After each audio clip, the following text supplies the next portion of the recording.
So clarity is key in your offer. Make it as simple as possible and understandable as possible, because what ends up happening at the end of the day, and I always take this from the Grandmaster Russell Brunson himself, a confused mind always says no. Right. So you want to be clear in your message and how you present and between one, calling out the avatar directly that you're speaking to, that you want to be able to communicate with, and having a clear offer written out, one, in your ads, and two, in your landing page, is a bar none best way for you to be able to get the best quality leads coming in through your funnels and talking to the right kind of customers.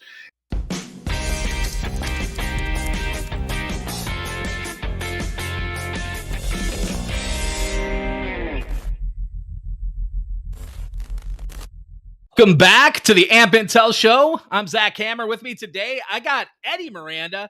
He's from Deem Marketing. Eddy is a fractional CMO and high-ticket coach with a marketing consultant with over 2 decades of experience in digital marketing. He's worked with Fortune 500 companies, top-tier influencers, and brands looking to scale fast, including Grant Cardone and Brandon Turner.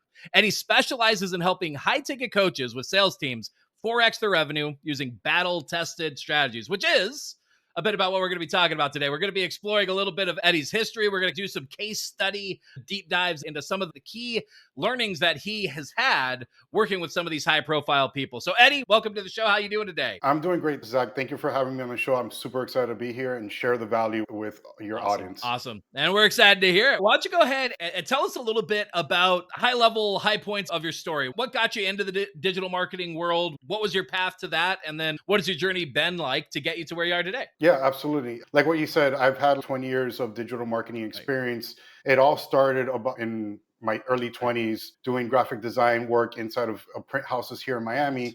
And I started learning everything on my own. Basically in 2008, when the whole depression happened and everything started going down, decided to start my own printing shop company, which was like the worst time to actually do it. But along the way, I actually learned on how to be able to do a couple things like build websites without utilizing WordPress or Shopify or any of that stuff. I learned how to hard code websites. Back in like 2011, I actually had the opportunity to work here for a church. Here in Miami. It's basically like a big church that was here in Miami, very reputable. And there I actually met one of my first mentors that he helped me with corporate branding and WordPress and like all these other things. So I built like a branding background working at the church. On top of that, I ended up doing lighting too. So that was cool. My past DJ experience and lighting came together at one point. When I left there in 2006, I started Deem Design Studios. And that's when I started working with companies that were Fortune 500 companies, started working with fitness influencers because I happened to be in bodybuilding during that time. And in that same year, 2016, towards the end of it, I actually started a social media platform called Men's Physique News, where I grew that page from 0 to 35,000 followers within 6 to 8 months. And just got into it, started learning about social media marketing, started learning about even more about branding and how to be able to build a community and just people like gravitating towards that. And I kept on with those businesses still working. And in 2019, I actually decided to take just a slight little pivot and I got into like drop shipping. So I started learning more about Shopify stores, even though I've already helped a few clients do that. Start learning about paid ads and start learning about funnel building. So that's where I started building up my chops when it came to that. And then pandemic hit, I made a small little pivot and started helping my wife out with network marketing. And I started teaching people and started showing people on how to use attraction marketing and how to be able to sell the product and sell themselves during the pandemic and how to be able to get away from the normalcy of network marketing. And then that journey, I went back and forth, still helping out clients, still doing things here and there for people and still building up my skills in what I was doing with funnel building, ads, website development, you name it, I did it. And in 2022, I had a great opportunity to be able to work with one of the two people that I would break my entrepreneurship for. One of them was Russell Brunson, and the second one was Grant Cardone. Russell Brunson didn't call me, but I had the opportunity to work with Grant Cardone. And the reason I had the opportunity is because I know a lot of realtors in Miami and they were in his circle. And we started connecting with everybody and met with Jared, which is his right hand man. And he's like, dude, you have all these skills. I need to get you inside the office right now. So I went in for the interview. They were blown away and I started working for them right away. I entered there as a creative ad specialist, but because of my chops and all my skill sets and everything like that, I started becoming vocal about things that need to get fixed as far as the funnels and the Right. ads and everything like that. That it grew me into being a manager for the traffic team. And after that, I actually grew to be the Grant's digital marketing manager for all his real estate products. So I took care of his real estate ever webinar, his real estate books, his real estate live webinars, his real estate interactive. And I made that change inside of the department that they went from losing money in the front end, about $1 million from the year prior, to $20,000 every single month in profit with the changes that I made. And going into live webinars, the highest attended webinar and the highest grossing webinar that they've ever had. Nice. I went and left there and started working for a company called Contract Independence. Even though Grant had sales team, I wasn't extremely involved with sending the sales team leads and calls and everything like that, because we were more focused on the front end. But I started working with Contract Independence, and that's where I started working with sales team and book of calls and trying to get high quality leads coming to the sales team so that they could start closing a whole lot better. Right. They went from $50,000 to $100,000 within just 3 months of me being there, making the changes and implementing the strategies that I knew. Then I moved from that company and had the opportunity to work with two amazing companies. One was Brandon Turner's A Better Life, which they love the fact that I worked with Grant. So like, hey, we want you over here. We want you to do the same thing that you did to Grant over here. So went in there, built them a self-liquidating offer, started making that profitable from day one. Took their video sales letter funnel, which they would go to basically try to sell their higher tickets coaching SaaS products, and turned it around to making sure that they went from 3 sales a week to 4 sales a day. So implementing those changes really made them catapult where they were at. And then with HO Pro Tools came in, and basically at the point that I came in, their marketing was like on autopilot. They just had ads running. They really didn't have anybody heading the department, but I came in there and basically simplified their marketing strategies so that they can now generate more revenue. And with the changes and everything that we've been able to implement, we actually took them from $425,000 in monthly recurring revenue to $525,000 in monthly recurring revenue in about 2 months. So that's where I'm at right now. And that's basically my journey. I love it, man. Yeah. And that's why we're talking, right? So we're going to dive into some of these key lessons that you've learned along the way. We want to pull out from your vast experience and all the tools in your tool belt, some of the key lessons and key tactics that you're deploying in order to get some of those results. So we'll be diving into that. One quick aside before we go there, something that you mentioned that I at least want to draw out and point out to folks. I am continually amazed. The journey of success tends to look similar for a lot of us, where you get in and you do the work and you develop the chops. But there's always seems to be some portion of being in the right place at the right time, meeting the right people, building your network. And then that is what seems to create those opportunities that really allow you to catapult, where it's like you mentioned being in the area, knowing a number of the people working in the real estate space is part of what unlocks that opportunity for you working with Grant. But it's like that, it's both. It's that networking, that being in that community while simultaneously having developed the skills and the chops. You got to have both. And I feel like it's one of those things that's often missed, I think, in these sorts of discussions where it's both, right? It's definitely the tools and the tactics and all of that, but there's also the relationships and the networking and all of that.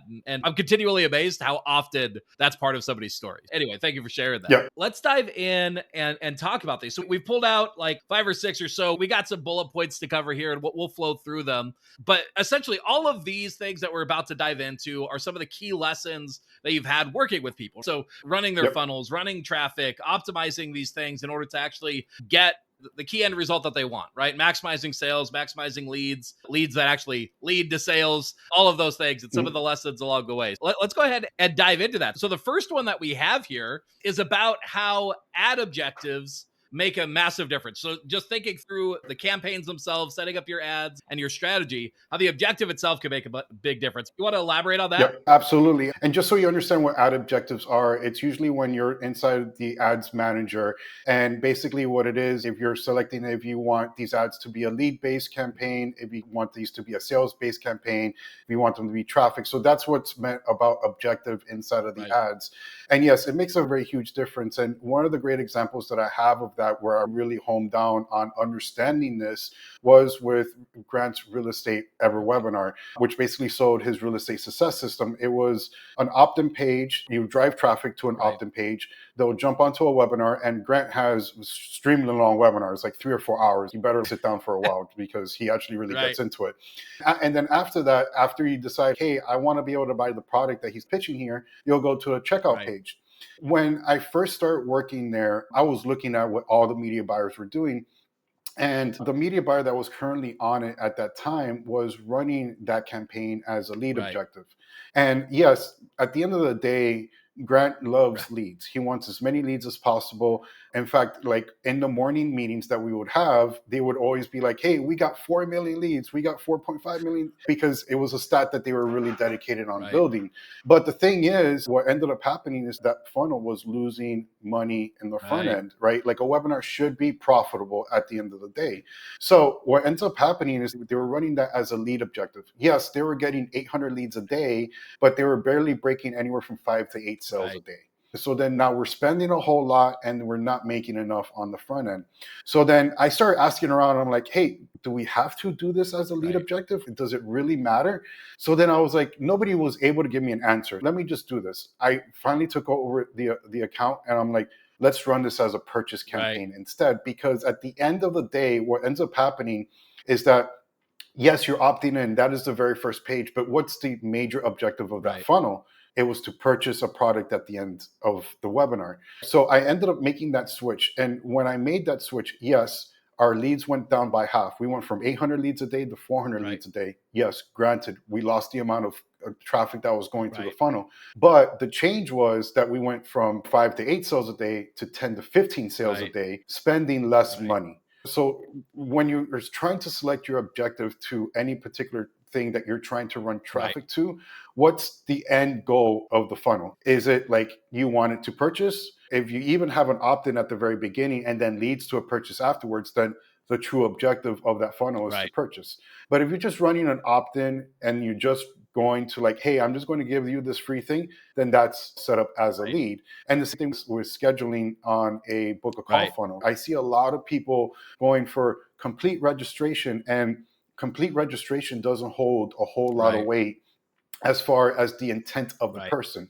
So when you do those kinds of particular funnels, you would want to go for a scheduled campaign instead, right? So the objective of what you're running for really does matter, especially with what's the end result of you want on that particular. And there's a ton of reasons for that. One of the biggest ones is, at this point, these ad platforms, Facebook, Google, part of how they're determining what traffic they're even putting in front of your ads and thus sending your way is based on these objectives. So they're selecting from their pool of billions of people and then narrowing it down based on however you're narrowing it down. But part of the way that they narrow is they say, all right, you're looking for purchases. All right, so we want to narrow down to the people that have likely purchase in their history as well. And similarly, likely purchase for people like you, if possible, too, right? By setting that objective, it also determines who you're putting your ad in front of. And what people think and envision is that if I go for something further up the funnel, like leads, and I really just focus on that more front end metric, that should pan out to the end result. Ends up not doing so because Facebook will put you in front of a bunch of people that love signing up for stuff, but may not buy very often. And so it really depends on your goals. And if you've really maximized your abilities with what you're doing there, right? Are you maximizing for the back end first really matters. And you mentioned the idea of purchase. You mentioned the idea of scheduling. I think a lot of people in our audience would be real estate professionals. So scheduling is more likely in the vein of what's going to make sense with what they're going to be looking for. Getting somebody potentially book something like a quick strategy session, buyer consult, listing presentation, that sort of thing. Those are the people that you're typically, if you're going to be running traffic and trying to generate leads for those sorts of campaigns, scheduling is likely the right metric. But really, I think the key principle here is the ad objective matters, but first and foremost, knowing what your end goal is and then knowing how to play with the dials and understanding how to adjust them so you're optimizing for that end result rather than getting fixated on a front end metric, right? Absolutely. Awesome. I love that. And the thing is, too, you got to consider it like each different objective has a different size Right. audience, like what you're Right. saying. If you want to consider, let's just go with the main objectives. Let's not go into any sub objectives. We're going to go into Right. awareness, and we're going to go into lead, and we're going to go into Right. purchase. Think of awareness as like a billboard. Anybody that passes through there is going to see it. So if we have 1 million people inside of that particular audience, all 1 million people have the potential to Right. see it. But then if you go into something like leads, and this is hypothetical percentages, this is just for Right. example, but let's say you have 1 million people, or let's say about 75% of those people in that million are actually have the intent to do a Right. lead. And then as far as purchase is concerned, out of those million, you probably have about like anywhere from 35 to 45% of those people that have the objective of buying Right. power. So just because Meta says, hey, you're going to have an audience of 1 million, based on the objective, it's only going to hyper target to those specific people that have the buyer intent or have the lead intent or have the schedule Right. intent. And it's not going to be 1 million. It's probably going to be a fraction Right. of that. So when you're sending traffic to things, don't be surprised like, oh, I haven't reached like 1 million people. Right. What's going on? That's what Meta said. But the intent of those people, it gets narrowed down based off of what Absolutely. you select. And that's part of what makes it work. So it really Yep. helps whatever platform you're using, Meta, Google, whatever, because these sorts of things exist on both of them. And most of these platforms at Yep. this point, it lets them really say, okay, this is what you're looking for. So now I'm going to zero in and make sure that's really what I'm driving toward. And you Yep. might see a higher cost per lead, but your cost per sale hopefully starts becoming more optimized. And that's really what you're looking for. Awesome. Absolutely. Cool. Well, let's dive into the next one. So this one's pretty powerful too. If before we're talking about literally how we're setting up our campaigns, the technicalities of setting up the ad campaigns, now we're diving into when people actually come through and they hit our page and they're seeing what we have to offer, really optimizing that, optimizing the offer and how that can make a difference on how people are becoming leads or getting that opportunity to become sales. Why don't you talk through some of what you learned on that process of what you've seen matters and in crafting compelling offers? Yeah, absolutely. I think that I really learned this when I was working for like contractor independence, because even though with Grant, they weren't very specific on the kinds of leads. They didn't Right. care about the quality leads. They just cared about as many leads as they could get. But when I started working for contractor independence, they were very specific. Hey, we are in these 4 niches and we want people that already have a business, they already have a certain revenue model, Right. they already have establishments with staff and everything like that. So they were very they harped a lot on the fact that they wanted as the best quality leads as they could Right. get when the sales team grabbed it. So what I did in that particular situation was, yeah, I changed the offer a little bit, but it was more of how I spoke with that Right. audience. And the thing is, I did it in a couple different places. One, I did it on the Right. ad side. If you guys are still doing targeting based off of interest based and things like that, start getting away Right. from that, because where you actually do the targeting and optimize your funnel is through the copy and through the Right. creatives. And I'll tell you a great example of that, because when I came in, one, they had memes going all over the place. So it made them seem like it was a low quality Right. company.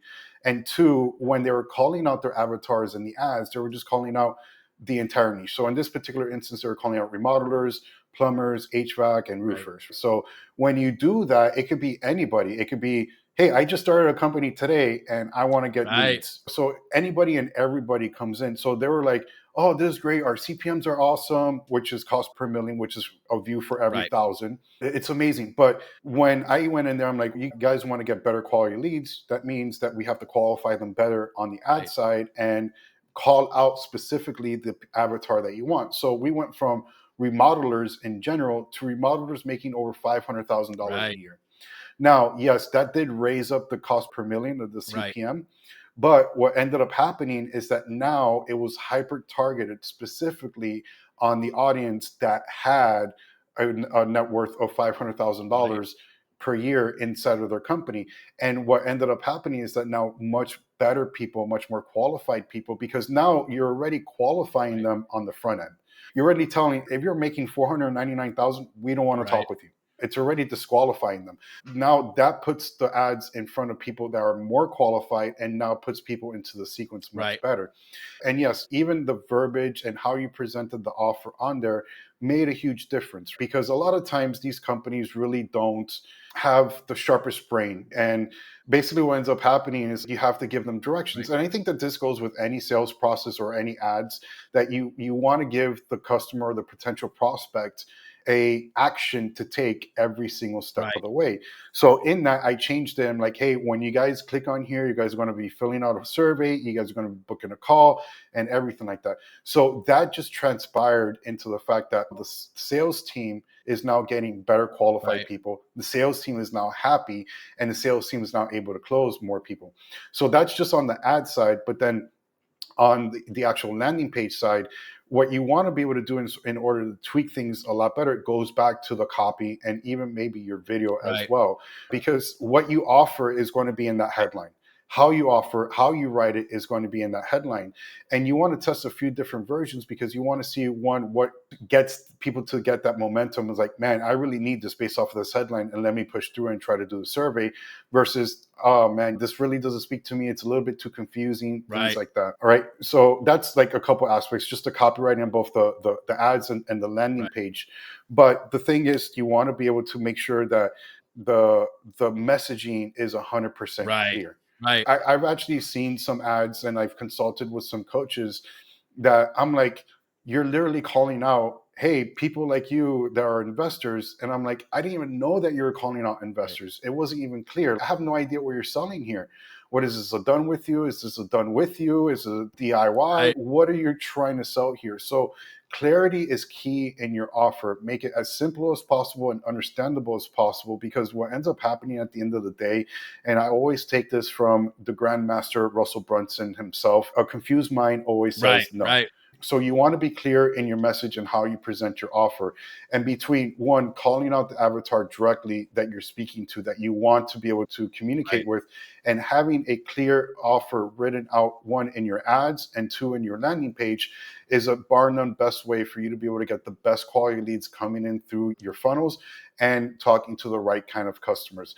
And if you feel that I'm jumping on sales calls, I'm getting book calls, and none of these people are qualified with what it is that I'm doing, then revisit your copy, revisit your creatives, Right. because there's something that's not clicking correctly in that messaging that's getting you those type of prospects Yeah. coming. And honestly, like there's a lot to unpack there. Thinking through just some of the mechanics of how it works when we're looking at optimizing the copy and the ads themselves, part of the reason why that's so necessary, these platforms, Facebook, and again, Meta at the high levels, it applies on Instagram as well, Google with Mm, YouTube or display ads or wherever you're running traffic through them. Really, ultimately, their goal is for a successful outcome for the people that they're showing the ads to. Because exactly. long term, they're looking at like this audience that they've nurtured as this thing that they've got to protect. It's always this balance of they want to make money off the ad revenue, but there's also this balance of making sure it's relevant, making sure that it's something that people actually want. And so part of the way that they do that is they look at things like you've got your ad, what do people look like who are engaging with it? And based on what the copy and creative is doing, who do we think is most likely going to engage with this? Even if you're not doing interest-based targeting, even if you're not zeroing it in like that, they're trying to zero in on who is actually going to find this information Mhm. useful and successful. So by being intentional about that, you help them help you to be able to do that well. And they're going to look at it in terms of how this is done technically. They're going to be doing it through a couple of ways. One of the ways is literally just how are people engaging and who are they? Like who's staying on the ad, who's Yep. stopping, who's reading, what do they look like, and then trying to match them up with similar people. But literally at this Yep. point, more and more of this, as we see with generative AI and with things like how embeddings work and similarities of text and how they can match it up to databases of people and all of that. If not already, we're going to start seeing that literally what's in the copy starts dictating who they put it in front of, even outside of those engagement Exactly. metrics. So even beforehand. Exactly. So that's part of why that makes such a big difference. The other thing that you mentioned that I really love here, I've heard this described a number of times and it hits so clearly. If you're attracting the wrong audience, you're probably leading with the wrong message, right? So if you're getting a lot of beginners, but you're trying to sell to people who are more to the luxury end, you're probably talking about beginner problems. You're probably talking about Yep. beginner things rather than talking about luxury high end problems. Yeah, and the funny thing about it, I've made that mistake myself, is that when you're writing this copy and you're trying to dictate this Right. offer, you're thinking about the position that you're in and where you have been. And usually that ends up dictating the same kind of people that don't have the revenue in order for them to be Right. able to work with you. So what you need to do when you start writing that copy is that you have to get in the mind of that particular Right. person. And I was actually in a training the other day, and it makes so much sense. The people that are making $1 million or Right. more have a different mindset than the people that are making $200,000. Right. So their language, the way that they think about money, the way that they interact with people, and how they dictate their business is completely Right. different. So you have to be able to get into the mind of the prospect that has the revenue so that you can get those kinds of people. Look at Ryan Right. Serhant, right? He doesn't deal with $500,000 Right. houses. He doesn't deal with $1 million. He deals with multi-million-dollar condos and houses and all this stuff because he speaks their Right. language. So you have to be able to get into the mind of the prospect that you want to be able to target and know them intimately so that it feels like you're talking directly to Right. them. Otherwise, if you're talking about, hey, $0 to $10,000 and this and that, and I'll get you there, then you're going to be going down to the tier of the people that don't have the revenue, that don't have the motivation, that don't have the capacity to be able to use your product, your service, or even get into the house that you're trying to sell or the condo that you're trying to sell. So, yes, speak the language of the person that you want to gravitate to your offer, and don't speak like if it's coming as a Right. beginner, which is probably where a lot of people are at, but they want to be able to get the $1 million, $2 million houses sold. Right. But they're thinking of, I'm only making this much amount of money and this is the way I talk. And then that's what ends up being pushed out in the ads. And then you're wondering why you're getting the low quality people. Yeah, I got 2 points on this. One, that's potentially a way to help people see past that. So if you want to develop this skill yourself, there's a number of different strategies that you could use. Go and seek out anywhere where people are having these conversations already. If there's maybe a video on YouTube that's already speaking to that audience, look and see either what's going on in the comments, look and see what's going on in the language of the video, and start learning from that. Look at books that are geared toward that audience. See what are they talking about for sake of those solutions? What are people talking about in the comments and reviews? What do they like? What do they not like? And you don't necessarily get the exact language that you need, but you start unlocking some of those ideas. But Yeah. one of the most powerful ones that I've seen right now in this world of AI that we're in is literally going to a tool like Claude or ChatGPT and saying, hey, this is the audience that I'm looking to reach. What are some of the pain points that they actually have? What are the things that actually matters to them? And it may not be perfect. Anytime you're working with AI, you need to massage it. You need to use your best judgment, and Mhm. you may know better than it.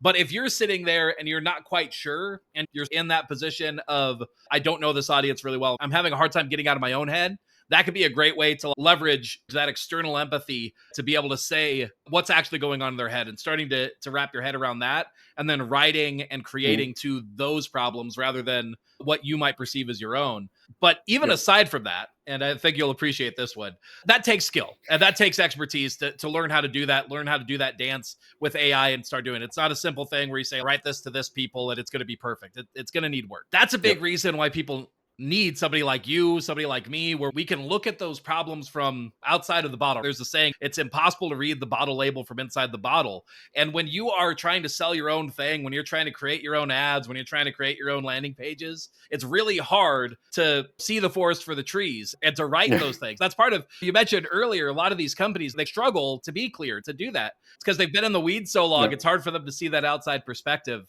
most of the time. And that's why you Yeah. typically need external coach, somebody to consult with, those sorts of things to really get that clarity and see past those blind spots. And that's a big part of the value that you bring to the table in the work that you do. Absolutely. And so you covered a couple of things. One, you covered how we optimize our copy itself and our ads to make sure that we're hitting the right audience. We're structuring things that way. On the page itself, so on page optimization, I love that you went this route because this is one of my core beliefs as well. I have a belief that most copywriting at this point is just, if you can at least be clear and convey what you're offering and how it helps somebody. It's like getting past the ninja tricks, getting past the exact formulas. First and foremost, make sure it's clear. If you could do that, that's 90% of the battle there. Everything else, it does matter, it does help, but most people aren't even getting past that. They're not even making sure that it's clear. Yeah, because too many people they feel like they offer too many Right. things. Oh, I offer this, I offer that, and you have to get to like one singular idea, one singular Right. focus. And again, I know that I've been able to help a lot Right. of people, but I've struggled with that myself because I do so many things. Like in my story before, I've done graphic design, I've done website development, I do Right. funnels, I do everything. When you start going in the sense, hey, I can help you do this and Right. this, then okay, what can you really help me out with? So you have to have a clear objective, a clear Right. understanding of what you really want to offer. And a lot of times that ends up being very difficult for Right. people because they're like, okay, what do I focus on? And then they get shiny object syndrome. Like, okay, well, it didn't work for a second. Let me try this instead. And then let me just market to the masses. I know a lot of people, and I'm just going to put marketing as an Right. example. But people was like, hey, I go after marketers. Okay, in your head, you probably think that's 1,000 people. In reality, everybody considers them a Right. marketing right now. Now you need to home down a little bit more deeply into what it is the people that you want to convey the message to, Right. right? Okay, what kind of marketer? Do they do ads? Do they do funnels? Do they do this? Do they do that? So you have to home down specifically on what you want to do, because when you help people and justify that you can help them with one thing, then you can get really hyper focused Right. on that. And the thing is too, think about it this way. Alex talks in his $100 million offers, the riches are in the niches. And that's, Alex doesn't even say that's a saying Right. that we've always had. And you want to get as narrow as Right. possible, because the wider that you get, the cheaper you'll get people. Right. And what I mean by cheaper is you won't be able to charge as much for your Right. service. Right. But then if you narrow down as a real estate person, like you want to be able to narrow down to businessmen that are in suite levels that are making 500,000 or more per Right. year, and that's your target audience. So now you know they can go to those specific people, and then now you know that you can get them a $25 million Right. house or a $15 million house. You could sell them bigger. But if you go, I'm just going to go for business Right. people, okay, you're going to have a hard time trying to sell a $500,000 Right. house. So you want to be able to get really granular, one, on what you do and the people that you want to be Yeah, able to reach. absolutely. And part of the reason why that matters so much is because it's not just an arbitrary picking the people. It's in having clarity on who you're helping. You start to understand Mhm. what are the consistent problems that they face. What are the big Yep. things that actually hold them back? And so then you structure your offers to solve those problems. You structure your offers to say, here is exactly how I help you get the key things that you want and the common problems that you have along the way. It's all about that specificity, because if you have this vague Yep. idea in mind of who you're helping, then you have vague solutions too. But if you know exactly who you're helping, then your solutions are clear, they're to the point, they actually connect with the person on the things that matter to them. Yeah, that Mhm. makes a massive difference for sure. One element that we didn't talk about in here, but I'd love for you to dive into as well. We talked about making sure who you're targeting is clear and making sure that's clear in your copy. We talked about making sure that your offer itself is clear on your landing page itself. But talk a little bit about what you found for making an offer stand apart. What are some of your mechanics that have gone into that? What do you do to strengthen an offer that maybe wasn't putting forth quite enough? I know when we were talking, you talked a little bit about how you did this, I believe, with the book funnel for Grant, if I recall. Yep. Basically, the thing is that when you have a particular offer, yes, you want to be able to make sure that it's something that's super Right. attractive that people do not want to leave the page for and want to be able to Right. pursue. And the thing is that a lot of times people go into what we will say like a bidding Right. war. Let's say you have a couple different people with the kind of the same product and you're trying to go face and face. And usually in a normal world, everybody be like, I'm going to be cheaper Right. versus I'm going to beat this person's price and I'm going to beat that person's price. And nobody's going to win that Right. battle at the end of the day. Because if you keep on dropping your prices, then you're going to end up losing at the end. And then you're going to go out of business, even though you may have 100 customers at the end of Right. the day. So in order to change that and to make it better is exactly what I did for Grant's book funnel. And this goes into any principle that you can have when it comes to Right. business.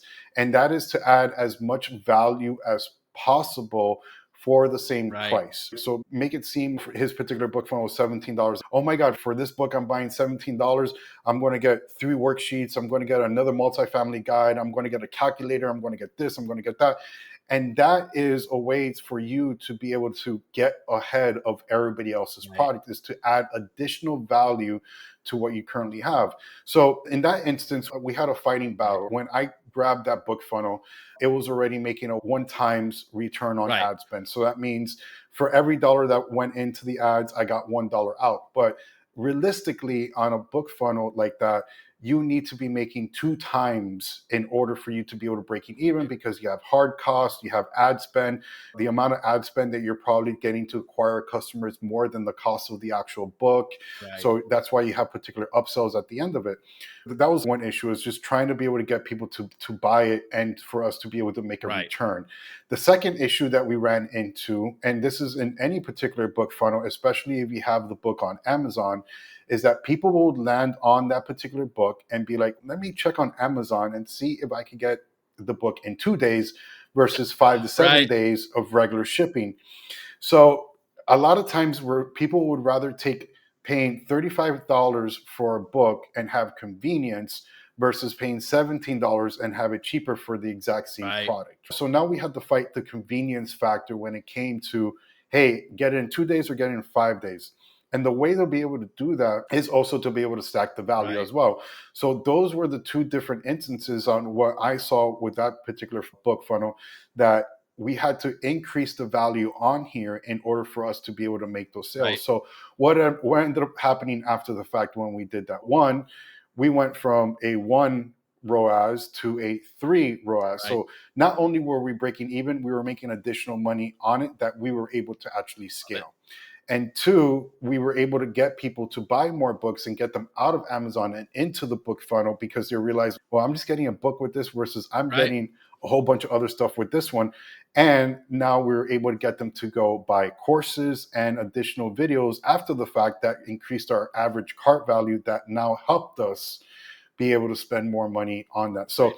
at the end of the day, and that particular principle is a great example, or that particular book funnel is a great Right. example, but that goes with everything that you Yep. do. You could be trying to sell a house. What other things of value can you Right. provide to your potential prospects for them to go with you than with another realtor? Because here in Miami, we have about 55,000 realtors. About 10 or 15% of them are actually active. When I'm going to go rent a house, every house has a different Right. realtor. What makes it different from one realtor Right. to another? It's the value that you provide and that relationship that you provide to the customers that's going to get them coming back. Right. Hey, I know you helped me get this house. Let's go get another Right. house. Let's go this. Hey, I want to start getting into investment. Let's start looking at multifamily Right. homes. So the value that you provide is going to be the differentiation between you and the realtor next door at the end of the day. So always add as much value to what it is that you have, and that's going to stand you out from everybody. Yeah, and I think that's the key, is always understanding. You mentioned a couple of things. So understanding how what you're putting out compares to the alternatives that they have. In your book funnel, it was the alternative is I can get it faster, possibly cheaper by going on Amazon. That's part of what you were competing against. So it's okay, we have to overcome that. We have a competing offer that's faster at a minimum. And so the Mhm. only way that we compete against that is that we stack the value. And Right. so part of what was key for that, though, is part of what we talked about earlier that you already mentioned, of really having a clear understanding, who are we actually serving, because that makes a Correct. massive difference for what they'll find valuable. So with what you were doing with Mhm. the book funnel, I think that one's one that people maybe have a little bit more clarity on what kinds of things I could offer, where it's Mm. I'm offering an outcome of understanding how to leverage this real estate system. So anything that helps me do that is going to be perceived as valuable. Tools, worksheets, trainings, anything that essentially feels like it's on that journey or makes that journey easier is going to be helpful. When it comes to real estate, maybe people have a little bit of difficulty thinking through what actually is perceived as valuable. And that's where it comes back to, you're not just throwing out random things. It's not, hey, we give you a bottle of champagne when you buy your house. It's a nice touch, and it's not that it doesn't matter, but it's not necessarily the thing that's going to get them to choose you over somebody else. It's one of those things that maybe makes the process Correct. feel good, makes it feel like a high level experience. But the things that really stack up and make a difference are going to be, what do you do that makes them more likely to have success? What do you do that's over and Yep. above what they're doing otherwise? What do you do to make that process easier? Mhm. Clearly conveying, hey, we have this special intake process that takes just 5 minutes, but in that 5 minutes, we get a better understanding than anybody else does on really what your needs are. I'm just making stuff up on the fly. But the idea here is, when you understand who you're serving and what their typical problems are, what they run into, that lets you know how you stack value, how you can build Yep. out those things that ultimately will add to that perception. And it might be, every offer is going to be a little bit different.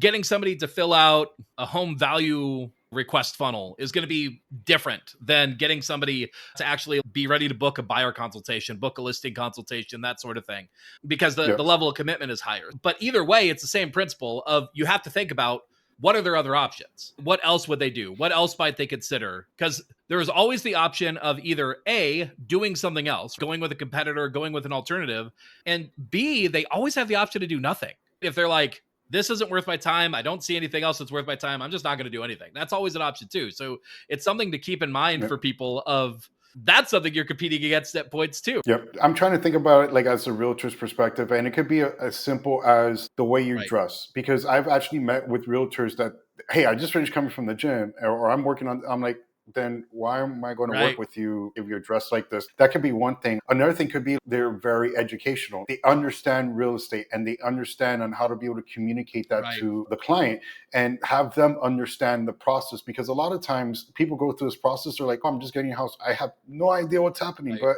but I'm putting in the bid, I'm doing this, but they're not understanding on what's going to be involved with the house, what's the actual process, so that they could understand it. Because if that person wants to be able to get another house, again, they're going to go back to you because you educated them well enough to understand what's the ins and outs, how are the loopholes, what can we do in order to bring this house down, what do we do and talk to the Right. seller, things like that. So value could come in a lot of different ways, but you just have to figure out on how you could be able to stand out from the realtor next Right. door at the end of the day. Because again, if everybody does the same thing, what makes it different from going from Juanito to Fulanito to Right. Juanito? There's no Right. differentiator there. And at the end of the day, as a realtor, you're fighting against other realtors Right. anyways, too. So how are you going to get those people to come to Exactly. you? Yeah, and it really does. It all comes back to that same thing. When you clearly define who you want to work with, who you want to serve, that starts unlocking the clarity on everything else. Getting really clear on how do I help this person? How do I help them solve their problems? Yeah. That clarifies your copy, it clarifies your offer. And that's the best way to start standing apart. Where Yep. everyone else is just saying, I can help anyone with any real estate problem. You're like, I know how to help you. And here's how I do it. Because nobody else Right. is conveying that. No one else is conveying, I Yep. help you and people like you, and I've preempted these problems, and I already know how to solve them. I know how to solve them before we've even gotten there. And to your point, this is part of what's interesting in the real estate world. I've seen multiple perspectives on this. I know people who have massively successful real estate businesses, and part of what they hung their hat on, my friends Kevin Kaufman and Fred Weaver, they called themselves flip-flop real estate for a while. And their whole thing was that's what they did. They showed up wearing flip-flops and shorts and t-shirts, but it was also part of what they did in their marketing. So like we were talking about before, Yep. they attracted people who were in alignment with that. They attracted people who were happy Yep. to work with somebody. That's how they presented themselves, that they're looking for more of a low-key, laid-back feel. They probably sold a lot of beach houses. Right? Well, they're in the Phoenix area, so everything's beach. No ocean, just beach. I got a buddy of mine that like he pretty much doesn't leave the house for work without wearing a suit. And that's a Yep. big part of how he presents himself. And he attracts people who are looking for that kind of professionalism, that kind of feel. Mhm. It's not necessarily that there's a right or a wrong answer, but it's who are you looking to serve and what matters to them really makes a big difference of Yep. both how you present yourself, Yep. your offer, all of that. I love that. Yep. Awesome. So we've talked about really diving into a compelling offer. We talked about the copy on the ads. We talked about the copy on the landing pages. We talked about value stacking. One of the other things that you and I Mhm. talked about before we hopped on, we talked about this idea of really thinking about sometimes it's not even the offer that's the problem. It's not even maybe everything is right, but just where you have it in the overall life cycle can make a difference of whether or not it's successful. And you want to talk a bit about that and how the book funnel related to the webinars and all of that? Absolutely. So I have like three different Right. examples of this kind of strategy, and it really depends on what your overarching goal is at the end of the Right. day. But we're taking this in the perspective of a low to mid ticket Right. offer. You're selling a course. I know a lot of realtors are actually Right. coaches, so this may really apply to you guys. But in Grant's particular instance, what we ended up doing is that we had two funnels. One, we already spoken about the webinar Right. funnel, and we just spoke about the book funnel. And the thing is, what ends up happening is that in a traditional world or a traditional marketing process, everybody's, I'm going to run both of these funnels to a cold Right. audience. And what ends up happening is that you just end up stomping over each other when it comes to that particular Right. instance. And you're probably losing money. I'll give you a great example of how that kind of works. Grant has two other products that were outside of real estate. One was 10x Income Right. Systems and 10x Marketing Program. And 10x Income Systems, we had an issue with tracking and we had to pull the funnel down for a little bit. Those two funnels were not profitable on the front end because they were going up against each Right. other. We turned off the income systems and now the marketing program one became super profitable Interesting. because we're going after the same audience and now we're only focused on one funnel and now that one funnel became very Right. profitable. So me understanding that, I was like, okay, we can't have the webinar and the book funnel competing against each other because that's how they were losing money in the Right. first place. So what we ended up doing in this particular instance, since his webinar went to a $997 offer, which was his real estate success system, okay, let's have the webinar go up in front to cold audience, like extremely cold, people that haven't known Grant. Because what ends up happening in that particular instance is that they're going to opt in, they're going to sit with Grant for about 2, 3, maybe 4 Right. hours. They're going to get to know him, they're going to get to how he speaks, what he's about, his values, everything Right. like that. And then we took the book funnel from front end and then we retargeted everybody that opted into that Right. webinar but didn't purchase. So now we got about 385 people every single day getting retargeted by the book because they're already familiar with Grant. They've already seen him speak. They were in the waiting room with Jared. They already know people. They're like, oh my God, the more time they spend with you, the Right. better. So now when we did that, we were able to make both funnels profitable. We were able to make the webinar profitable because now we're only sending one form of traffic to that, very cold. And now we were just retargeting warm audiences to the book Right. funnel. And it's funny because we would even do a live webinar, which was the same webinar as Evergreen. It's just Grant wanted to do it Right. fresh, new, see if that would become better. And we'll put that into the Evergreen webinar. And my own concern was I'm going to be competing against the Evergreen webinar with this live webinar. And yes, our sales did get affected. So Right. having two things going against each other is take it with a sense of Right. caution that you may not be performing as well. So that's one particular instance if you want to go with something a low mid-ticket offer, Right. right? You'll go for a webinar first and then you'll go for a book funnel afterwards or even a self-liquidating offer Right. afterwards. Now, let's do this in the instance of you're probably selling a coaching program that's $5,000, $10,000. Then there's a different way to be able to utilize the Right. structure, which I did with Brandon Turner and I'm actually doing with HO Pro Tools, which is we'll have a low ticket funnel or a self-liquidating Right. offer funnel in For the anybody front who end doesn't know what that with means, what's a self-liquidating offer? a self-liquidating offer basically means for every dollar that you put into ads, you get $1 back. So it self-liquidates. Basically, you're breaking even on that funnel. And what that allows you to do is that you could scale it to kingdom come as you want to because you're not losing any money when you're doing it. And this is a great way for people to, one, get amazing leads and two, get people to buy with basically raise up their hands with their Yeah, wallets, you're building a right? buyer's list for free essentially is the idea. Exactly. Consider it as a lead gen, but you're not wasting money on a Right. lead gen because you're not making any revenue off of a Right. lead gen. So basically, with Brandon Turner's case, we had a higher ticket offer that they wanted to Right. sell that needed to go to a sales Right. team. So we led with the self liquidating offer first, got people in there raising their hands by whipping out their Right. wallets and buying the product.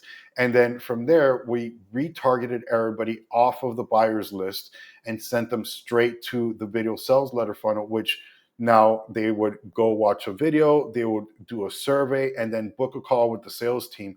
And in that particular instance, yes, we broke even, if not made profit on the self liquidating offer. In fact, from day one, we were breaking even, and we only had the front page up, which was unheard of, which was amazing. Nice. But now, what ended up happening is that now our costs for everybody that booked a call was a fraction of the Right. cost because now people usually spend $250 to $350 for anybody that would actually finalize their interaction with the Right. calendar, that they actually picked the date and landed on a success page. But with this particular instance, we were able to cut that because now we're getting higher qualified people coming through our self-liquidating offer that now lend up into our VSL because again, the self-liquidating offer does the same thing as the webinar did, which is Now they're inside of a course. They're getting to know Brandon. They're getting to know him. They get familiarities. They know what he's talking about. So now when we retarget them with a video sales letter funnel or a book a call funnel, they're much more inclined to book a call. They're already familiar with Brandon. They want to meet with his team. They want to see what the higher ticket offer is. So those are the two different instances. If you have a lower ticket, mid-ticket offer that you just want to have it on auto drive, webinar to a self-liquidating or a book funnel is the best way to do it. Or if you want to lead people to a higher ticket thing, a coaching program, 5K, 10K, 15K kind of tickets, then utilize a low ticket self-liquidating offer first, and then retarget those people into a video sales letter, book a call funnel, so that you can get the best kinds of prospects coming through. Always want to lead in with, I call it like a 2 funnel system. I'm probably going to come up with a more creative way of actually naming that. But it's a 2 funnel system that lets you nurture your audience first on the front end so people can get to know you.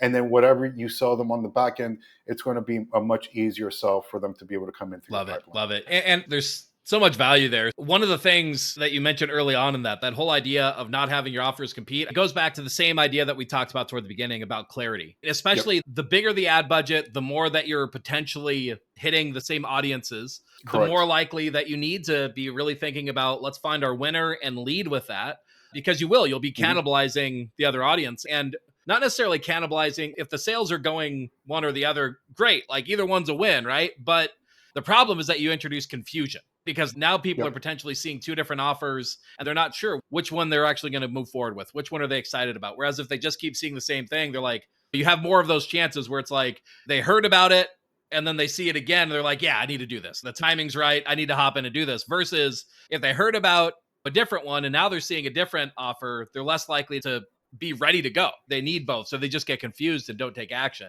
I love that. And in terms of potential lessons for that too, there's the way that you did it of being able to leverage, like pulling in the retargeting in order to leverage one of the offers. The other thing that's powerful is understanding that mechanic might mean that it's worthwhile to cycle the offers too, where it's like you run one for a time and then you pull it down for a bit and you run another for a time, so that you give people the opportunity to get past the ad fatigue, get past the offer fatigue, and you can resurface things. That's a powerful way. But then with the retargeting, you have that ability to say, hey, I've got this opportunity here. How do I really maximize it? How do I take it further? In some of the spaces that I've seen that work really well, maybe you generate an interested buyer, but now what you could be doing is you could be retargeting them with a bigger hand raise, like a direct consultation, something where they actually get on your calendar to book time with you, where they initially just started with a low value. They just want to get information about a property. They want to get a property list or something like that.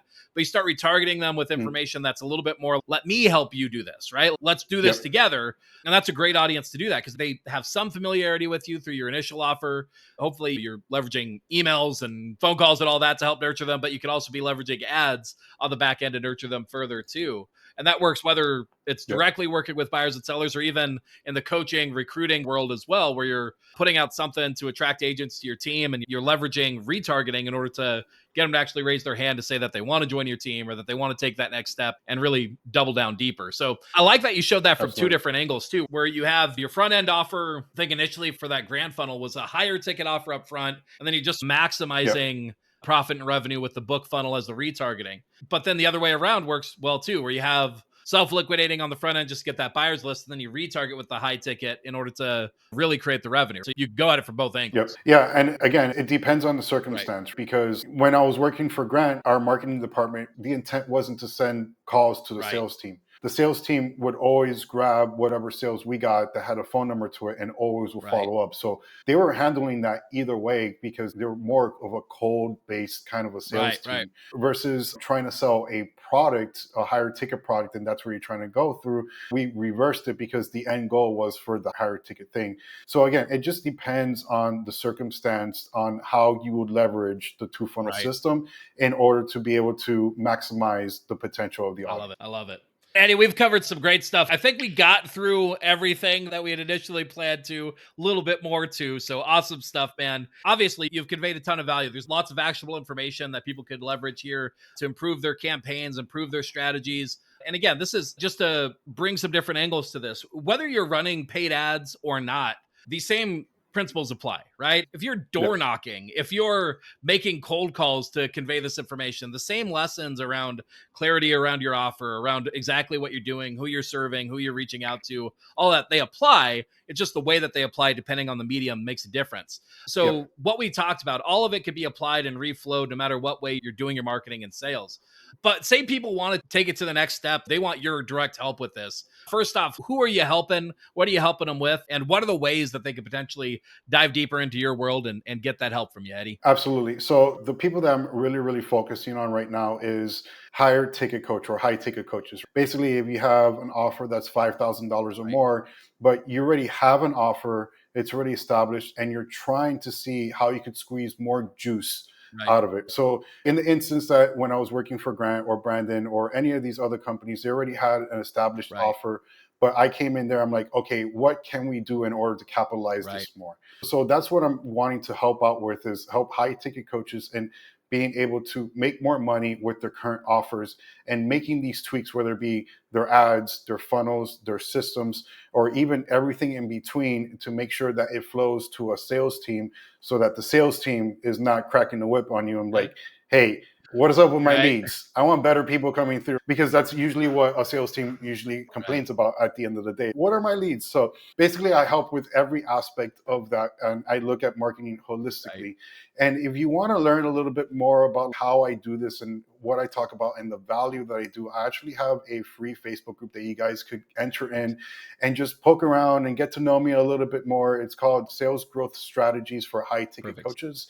And basically, in there, I go live every single week, every Thursday, and basically provide as much value, share a lot of my stories on a lot of things that I'm currently working on or have worked on, and put it into a light of, hey, this is actually feasible for Right, you guys.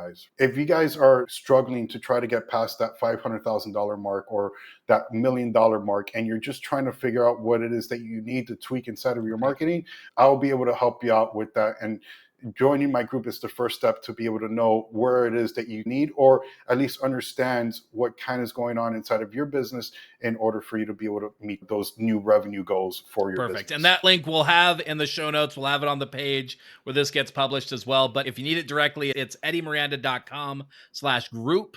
That's eddymiranda.com/group. That's EDDYMIRANDA.com/group. And that'll get you the link to that Facebook group. And we'll also have links to connect with Eddy on LinkedIn, Facebook, Instagram, all those places where you'll be publishing as well.